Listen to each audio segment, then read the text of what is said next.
Good evening and welcome to another edition of WrestleTalkShow. I again am your host, Joshua Zimmerman, here to bring you the happenings of Monday Night Raw and everything wrestling in the last 48 hours. News, bits, rumors, ins and outs, we cover it all.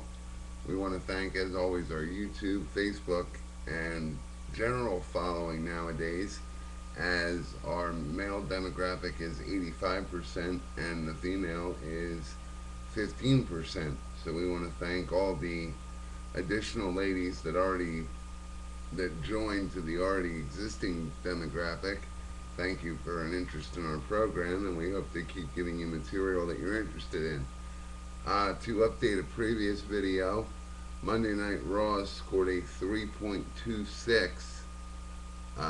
That was the Monday Night Raw on 11-1. The show averaged 4.86 million viewers over the course of the show. The second hour showed a peak in viewership with 4.93 viewers joining for the second hour of programming.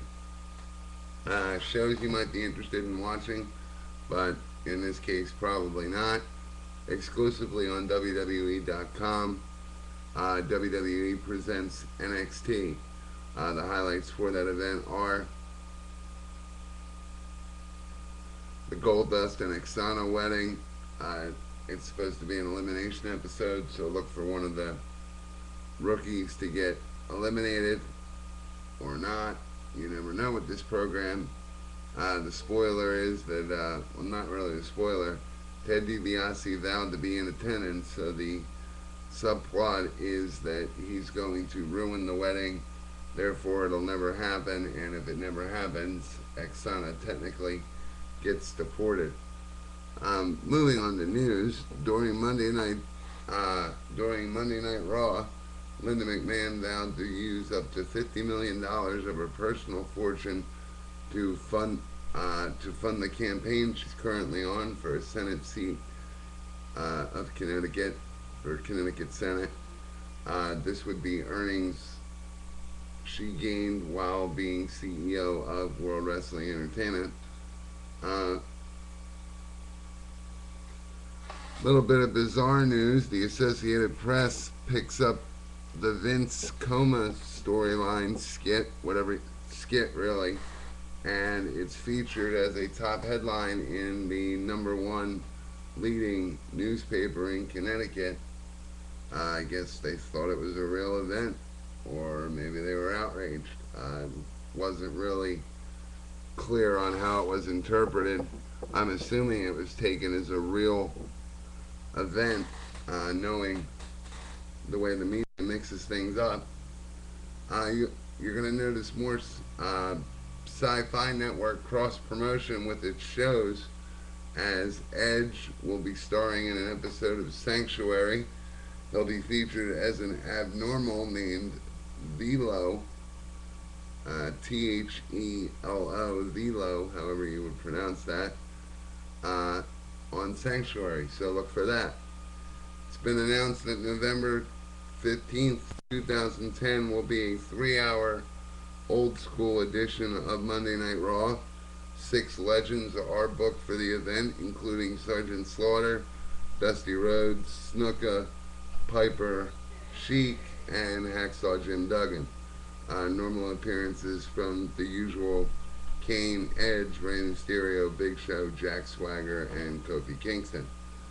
Another little bit of news that's probably not old news. WWE, with the purchase of their video game, offers $20 towards a coupon good towards $20 off a future pay-per-view order. And we'll get into that in a minute and how that doesn't add up. Moving on to our demographics for a minute here. The male audience holds 85% of that demographic. Females hold 15%, and the demographic of the 25 to 34-year-olds hold the overall lead in the audience with 25% of the overall audience coming from that age group. Um, Now on to our what's going to turn into our little bit of both, kind of a question to the fans and the segment. We'll start with the question to the fans. After all this election stuff's over, do you think that WWE will attempt to push the ratings envelope again and get back to, I don't want to say less PG friendly material, but that's the best word that comes to mind, where I guess where they start paying more attention to their stories and less about how good Linda will look. I'm so tired of seeing that we do good spot right in the middle of every program. Not that it's not good, but we know, and we know why it's inserted into the show. We get it.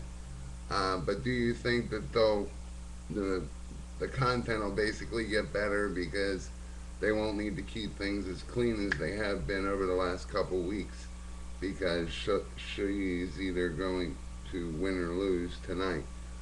Um, I guess that's the question for the fans, and I guess this will turn into the feature segment, which is that $20 off coupon, because there is a little more to that. Look into it. Um, Again, WWE offers a $20 credit on a future pay-per-view purchase when you purchase SmackDown vs. Raw 2010. Now let's look at a few things, and we'll also come back to that $20 credit. The average retail price of their games is usually between $45 and $49.99.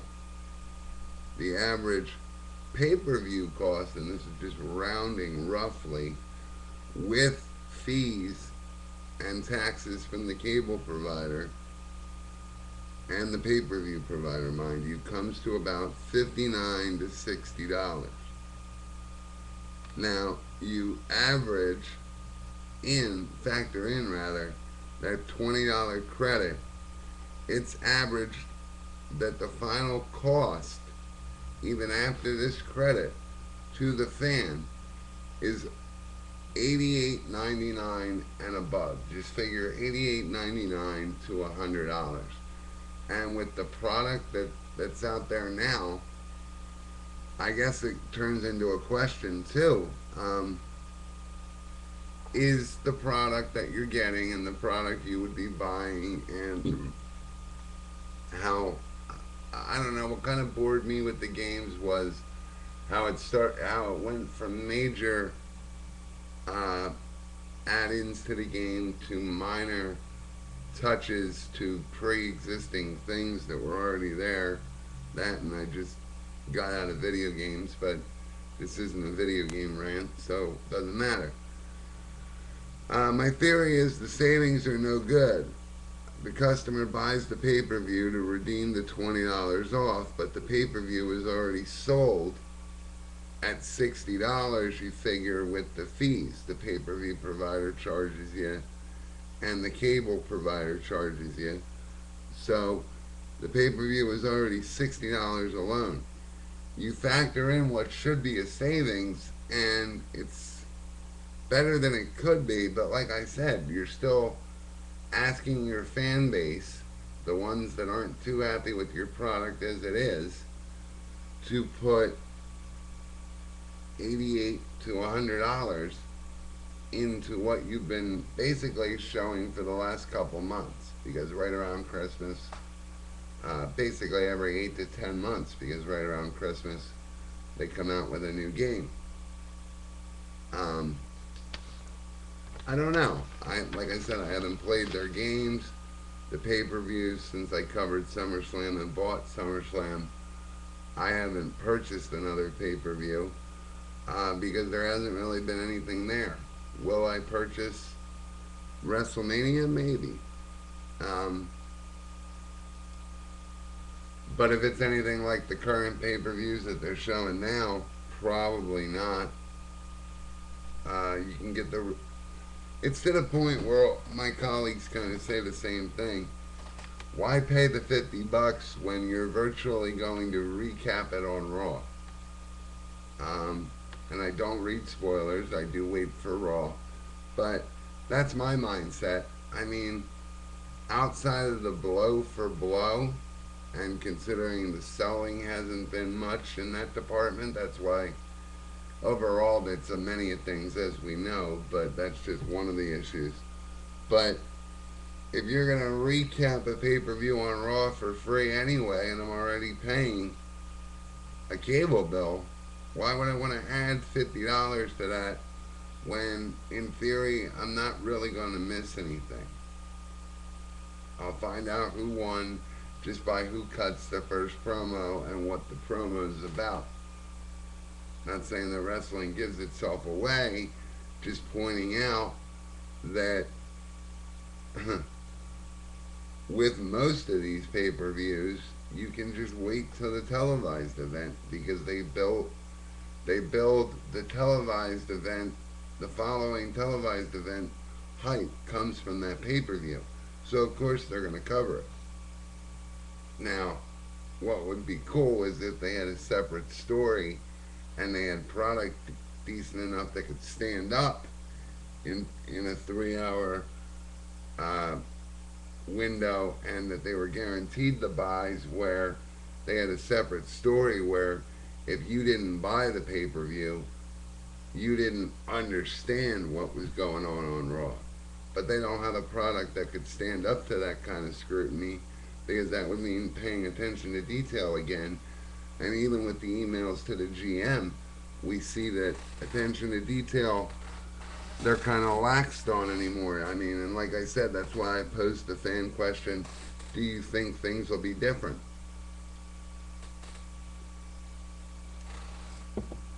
Only because it's noticeable that they've been real protective of the company. The McMahons have been real protective of the name, and overall they've been real protective of Linda, putting what WWE does, WWE cares, this, that, and the other thing. But they don't have a product that could stand up to that. That would be kind of interesting, don't you think? Like, you wouldn't be able to follow. Like, the fans like me that said a couple videos ago, or in one of our initial videos, that lately you can drop wrestling for a couple of months and pick it right back up. But this all comes full circle, because if they had decent writing and storylines and whatnot, I wouldn't be able to make that statement, because everything, like, either I'd be catching up on a feud that already started, or the feud I was watching before would have already ended and I wouldn't know where I was at, because they would be consistent with their product. Overall, both products, TNA and WWE, like I said, lack consistency. But TNA more than WWE, because I think WWE appreciates, I want to say, to an extent, that it's on TV, whereas TNA thinks as long as they're watching, it doesn't matter that we don't follow up. As long as they're watching something that justifies keeping the show on. And eventually, like they're starting to see, your fans will pay attention to you when you have something worth putting on TV, and worth something following and taking our times to watch and wanting to see the resolution. But when you do one thing and then you don't even care so much about the potential, that you don't follow it up. You don't follow up what could be a potential storyline. Why should the fan get hooked on anything? And like I said, it all comes back to this end question, and where I'll leave it. Does the product, wrestling in general now, TNA, WWE alike, merit spending $88 to $100 essentially for the product, a video game and a pay-per-view? This video and much more at WrestleTalkShow.webs.com. Visit us on youtube.com/CWE Company. Send all feedback to cwecompany@gmail.com. Again, that website is WrestleTalkShow.webs.com. I'm your host, Joshua Zimmerman, saying thank you and good night.